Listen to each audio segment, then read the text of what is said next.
말씀 신명기 22장 1절부터 12절입니다. 신명기 22장 1절부터 12절 교독하겠습니다. 내 형제의 소나 양이 길 잃은 것을 보거든 못 본 채 하지 말고 너는 반드시 그것들을 끌어다가 내 형제에게 돌릴 것이요.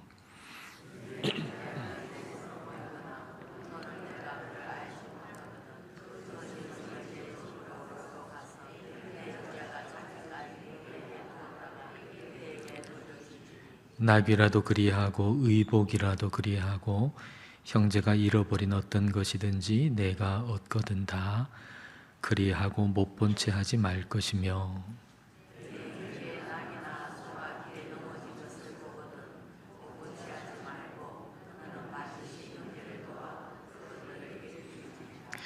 여자는 남자의 의복을 입지 말 것이요 남자는 여자의 의복을 입지 말 것이라. 이같이 하는 자는 내 하나님 여호와께 가증한 자이니라.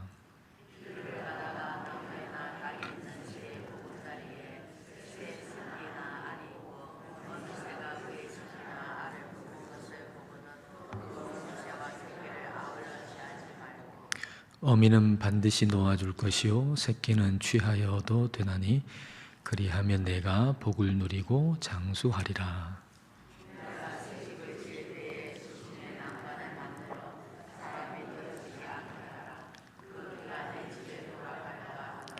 내 포도원에 두 종자를 섞어 뿌리지 말라. 그리하면 내가 뿌린 씨의 열매와 포도원의 소산을 다 빼앗길까 하노라. 양털과 배실로 섞어 짠 것을 입지 말지니라. 너희는 너희가 입는 겉옷에 내 귀에 술을 만들지니라. 아멘. 얼마 전에 뉴스를 보니까 비가 오는 날입니다. 어떤 가게에 있는 사람이 짐을 차에다가 이렇게 싣습니다. 근데 비가 오는 날인데 비를 맞으면서 그 사람이 차에다가 이렇게 물건을 싣는 거예요. 근데 그 길에 어떤 아이가 우산을 쓰고 초등학교 저학년처럼 보이는데 이 아이가 우산을 쓰고 이렇게 길을 가는 겁니다. 근데 보니까 어떤 사람이 비를 맞으면서 물건을 싣는단 말입니다. 지나치지 않고 그 뒤로 가가지고는 까치발 이렇게 해가지고 그 사람 이렇게 우산을 씌워주는 거예요. 참 그 모습이 감동이 되더라고요. 이 아이가 그냥 못 본 채 하고 그냥 집으로 가면 되는데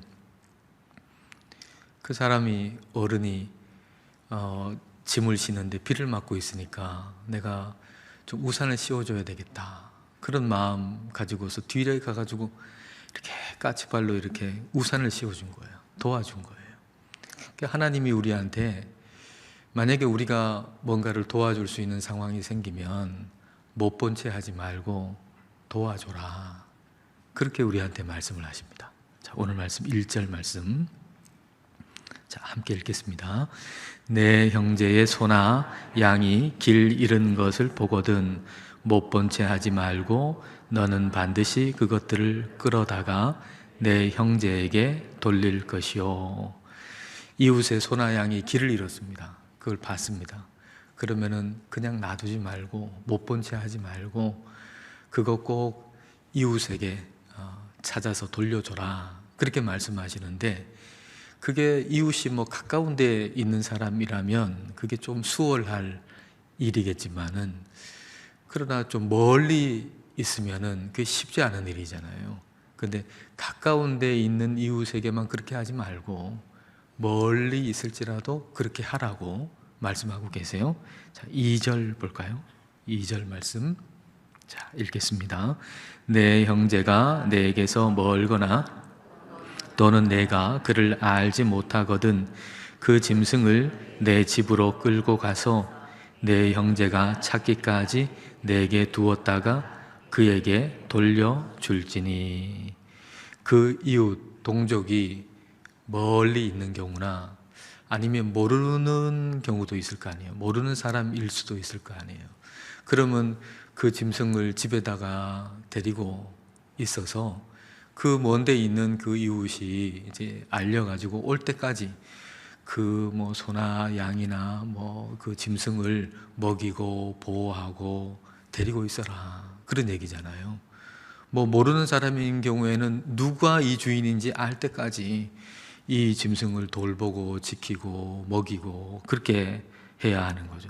상당한 시간과 에너지가 드는 일 아닙니까? 이 일이 상당한 시간과 에너지가 드는 일이에요. 우리는 안 해도 되는 일에 연루되기를 원치 않죠. 내가 안 해도 되는데 굳이 그걸 할 필요가 없다고 생각하죠. 근데 하나님은 못 본 채 하지 말고 그걸 도와라, 그렇게 말씀하고 계세요.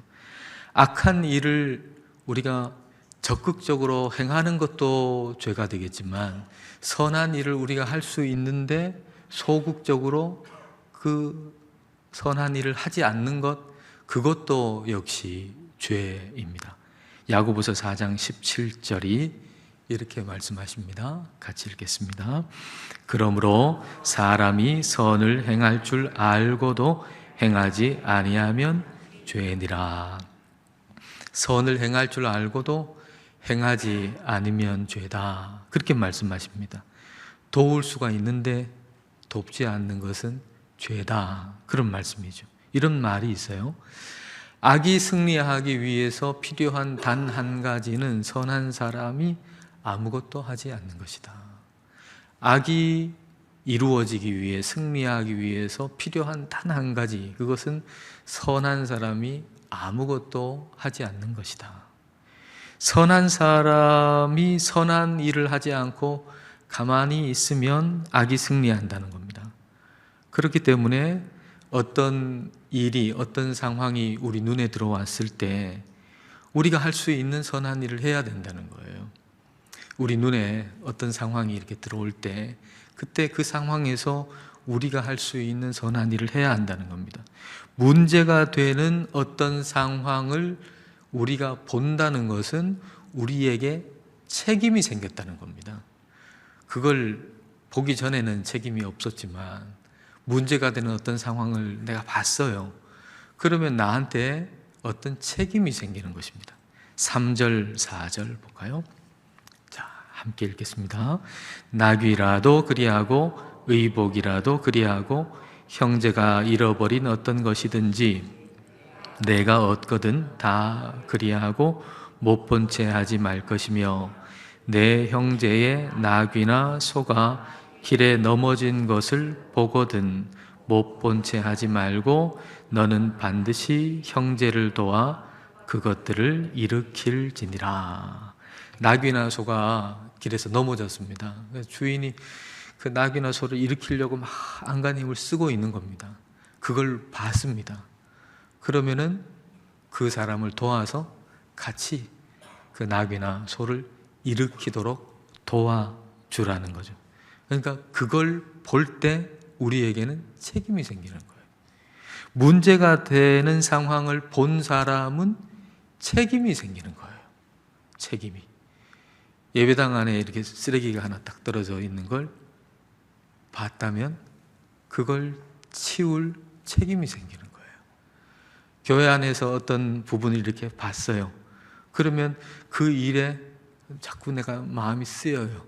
그러면 내가 거기에 참여하거나 뭘 돕거나 뭐 그렇게 할 책임이 생기는 거예요. 근데 우리는 보고 자꾸 지나치려고 하잖아요.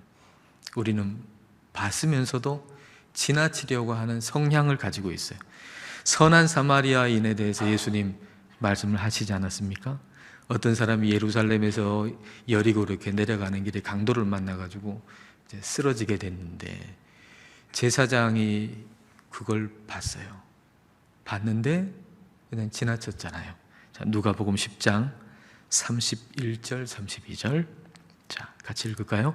마침 한 제사장이 그 길로 내려가다가 그를 보고 피하여 지나가고 또 이와 같이 한 레위인도 그곳에 이르러 그를 보고 피하여 지나가되. 제사장도 그렇고 레위인도 그렇고 봤는데 못 본 채 하고 이제 지나간 거죠. 근데 사마리아인은 그 두 사람과 다르게 봤을 때 다른 반응을 보입니다. 그 다음 절 볼까요? 누가복음 10장. 자, 같이 읽겠습니다. 어떤 사마리아 사람은 여행하는 중 거기 이르러 그를 보고 불쌍히 여겨 가까이 가서 기름과 포도주를 그 상처에 붓고 싸매고 자기 짐승에 태워 주막으로 데리고 가서 돌보아 주니라. 사마리아 사람은 그를 보고 불쌍히 여기는 마음이 생겨서 그를 데리고 가서 도와줬다라는 것입니다. 제사장과 레위인은 강도 만난 사람을 보고 뭘 먼저 생각했습니까? 내가 당할 불이익을 먼저 생각했죠. 그 강도 만난 사람을 보고서 먼저 생각하기를 내가 당할 불이익, 여기에 이렇게 도와줬다가는 내가 여기에 얼마만큼의 시간을 소비해야 되고, 그리고 또 얼마의 돈을 또 들여야 되겠고, 또 내가 당할 번거로움이나 불편함, 뭐 이런 것들을 생각하니까, 내가 당할 불이익을 생각하니까 봤는데 못 본 척하고 지나가는 것입니다. 근데 사마리아 사람은 그 강도 만난 사람을 보고 뭘 생각했습니까? 그 사람이 받을 유익을 생각한 거죠. 그 사람이 받을 유익. 내가 그 사람을 도왔을 때에 내가 당할 뭐 어떤 불이익, 이게 아니고 그 사람이 받을 유익. 내가 그냥 지나치면 죽을 사람인데 내가 도왔을 때 이 사람은 산다. 죽을 사람이 산다. 그리고 죽었을 때에 그 가족들이 얼마나 눈물을 많이 흘리고 슬퍼할 것인가. 그런데 이 사람이 살았을 때 그 가족은 얼마나 기뻐할 것인가. 그 사람이 받을 유익을 생각하고 그를 도와준 것이죠. 사랑이라고 하는 것, 그것은 자기의 유익을 구하지 않는 것이라 그랬습니다. 예수님은 그러셨죠. 예수님이 자기의 유익을 구하셨다면 어찌 이 땅에 사람이 되어서 오실 수가 있겠으며, 어찌 우리를 대신해서 십자가에서 죽으실 수가 있겠습니까? 예수님은 우리가 받을 유익을 생각한 거죠. 우리가 받을 유익. 예수님의 죽으심으로 인해서 우리가 받을 유익, 우리가 얻을 기쁨, 우리가 얻을 영생, 그걸 생각하셔서 우리를 위해 죽으신 것입니다. 보고서 못 본 채 하고 지나가지 않으려면 내 유익이 아닌 상대방의 유익을 생각해야 합니다. 그리고 이게 하나님께 충성스러운 사람의 모습이라고 말씀해 주시는 거죠. 이게 하나님 백성의 모습이다 라고 말씀해 주시는 겁니다. 그러니까 하나님은 이와 같이 모든 일에서, 모든 면에서 우리가 하나님께 충성스러운 사람이라고 하는 것이 나타나기를 원하세요. 하나님께 충성스러운 사람이라는 사실이 다른 사람을 돕는 일뿐만이 아니고 옷을 입는 방식에서도, 또 씨를 뿌리고 농사를 짓는 방식에서도, 또 어떤 동물을, 짐승을 대하는 방식에 있어서도 나타나기를 원하시는 거죠. 모든 면에서, 모든 방식에서 하나님이 존중받고 하나님이 높임받기를 원하시는 거죠. 우리가 하나님께 충성스러운 모습이 모든 방면에서 드러나기를 원하시는 겁니다. 5절 이하에 이제 그 부분들이 쭉 나타나는 건데요. 5절 말씀 함께 읽겠습니다. 여자는 남자의 의복을 입지 말 것이요 남자는 여자의 의복을 입지 말 것이라. 이같이 하는 자는 내 하나님 여호와께 가증한 자이니라. 남자와 여자가 그 옷을 이렇게 바꾸어 입는 거, 남자가 여자의 옷을, 여자가 남자의 옷을 입는 것은 그 당시에 이방신을 섬기는 사람들의 어떤 풍습이었다 그래요. 다산을 기원하면서 행했던 어떤 풍습, 이방신을 섬기던 사람들의 풍습, 또는 가나안 땅의 동성애적인 관행이었다 그래요. 이제 그런 모습이 가나안 땅의 동성애적인 관행이었다 그래요. 그러니까 여기에 말씀이 남자는 여자의 옷을 입지 말고 여자는 남자의 옷을 입지 말라 하는 이 말씀은 세상 풍조 따르지 마라, 그런 말씀이죠. 세상에 이 사람들은 그런 풍습을 따라가지고 이렇게 하지만, 근데 그런 풍습 따르지 마라. 그러니까 다시 말하면 옷을 하나 입는 것도 하나님 백성답게 입어라, 그런 얘기입니다. 옷을 하나 입는 것도 하나님 백성답게 입어라. 11절 12절도 같은 맥락의 말씀입니다. 자, 함께 읽겠습니다. 양털과 배실로 섞어 짠 것을 입지 말지니라. 너희는 너희가 입는 겉옷에 내 귀에 술을 만들지니라. 이거 역시도 입는 것 하나도 너희 하나님 백성이니까 세상 풍조 따라서 그렇게 하지 말고 하나님 백성답게 입어라, 그 얘기를 지금 하고 계시고요. 겉옷에 내 귀에 술을 만들어라 그랬어요. 겉옷에 내 귀에 여러 가닥의 실타래로 된 장식 있잖아요, 술. 그걸 겉옷에 내 귀에다가 이렇게 장식을 달아라, 그렇게 말씀하셨는데 그 의미는 민수기에 잘 나타나죠. 민수기 15장 38절 39절. 자, 함께 읽을까요? 이스라엘 자손에게 명령하여 대대로 그들의 옷단 귀에 술을 만들고 청색 끈을 그 귀에 술에 더하라. 이 술은 너희가 보고 여호와의 모든 계명을 기억하여 준행하고 너희를 방종하게 하는 자신의 마음과 눈의 욕심을 따라 음행하지 않게 하기 위함이라. 옷이 단순하게 옷의 기능만 있는 것이 아니고 하나님 말씀을 기억하는 기능을 가지고 있는 거죠. 하나님의 말씀을 기억하게 하는 기능. 겉옷에 내 귀에 이제 술 장식을 이렇게 만들어서 그걸 볼 때마다 하나님 말씀을 생각한다는 거예요. 그리고 하나님 말씀을 따라서 내가 살아야지 하고 준행한다는 거죠. 그 옷의 기능이 단순히 입는 것에만 있지 아니하고 하나님 말씀을 기억하게 하는 기능을 한다는 겁니다. 그러니까 옷 하나 입을 때도 옷 하나 만들 때도 하나님 백성답게 그렇게 해라 라고 말씀하고 계시죠. 짐승을 대하는 방법에서도 역시 세상과 구분되어야 한다라고 말씀하시는데요. 6절, 7절 보겠습니다. 자, 함께 읽겠습니다.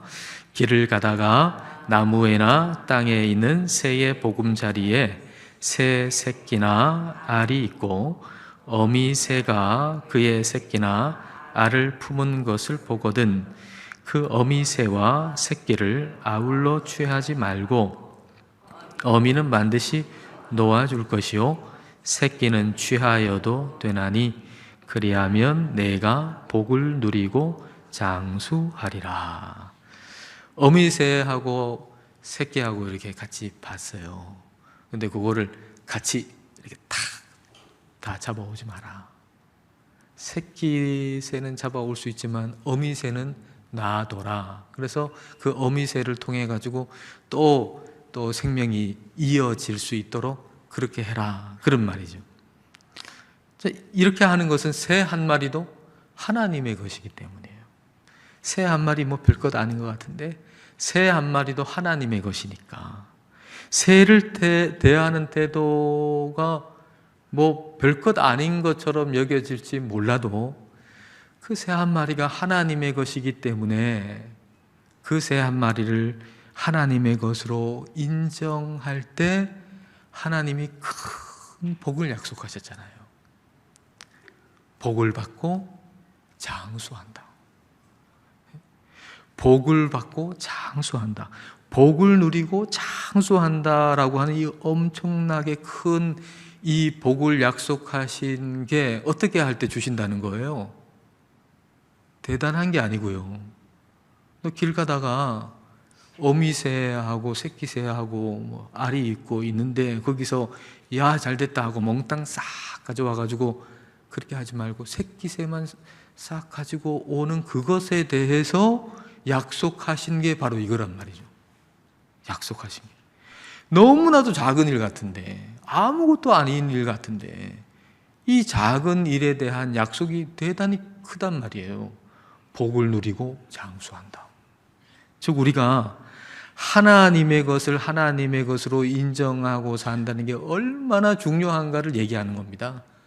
우리가 뭐 아주 사소한 일 같아도 이게 하나님의 것을 하나님의 것으로 인정하며 산다는 것이 매우 중요하다는 걸 말씀하는 거죠. 이 자연 만물이 하나님의 것이다 라고 하는 걸 우리가 생각하고 그 생명을 존중히 여기고 잘 지킨다고 하는 거, 그게 굉장히 중요한 일이라는 거죠. 하나님이 이렇게 새 한 마리도 소중하게 여기시잖아요. 그래서 그 새 한 마리 소중하게 여기시는 걸 가지고서 우리가 얼마나 존귀한 존재인가 말씀해 주시죠. 마태복음 10장 29절과 31절 두 절 같이 읽겠습니다. 참새 2마리가 한 아사리온에 팔리지 않느냐? 그러나 너희 아버지께서 허락하지 아니하시면 그 하나도 땅에 하지 말라. 너희는 많은 참새보다 귀하니라. 한 아사리온에 참새 2마리가 팔린대요. 한 아사리온은 한 데나리온의 16분의 1입니다. 데나리온은 뭐 하루 일당이잖아요. 뭐 시급으로 따지면은 뭐 시급 10,000원이라 그러면 8시간 일하면 하루 80,000원. 그러니까 한 데나리온이 80,000원이라 생각해 보면은 한 아사리온은 5,000원이죠. 5,000원. 그러니까 5,000원에 참새 2마리입니다. 그러니까 그만큼 값어치 없게 생각하는 것이 참새란 얘기죠. 그만큼 값어치 없게 생각하는 게 참새인데, 우리 하나님께서 그 참새 한 마리도 그렇게 돌보시고 아끼시고 하나님 허락 없으면 떨어지지 않는데, 하물며 너희는 어떻겠느냐? 너희는 어떻겠느냐?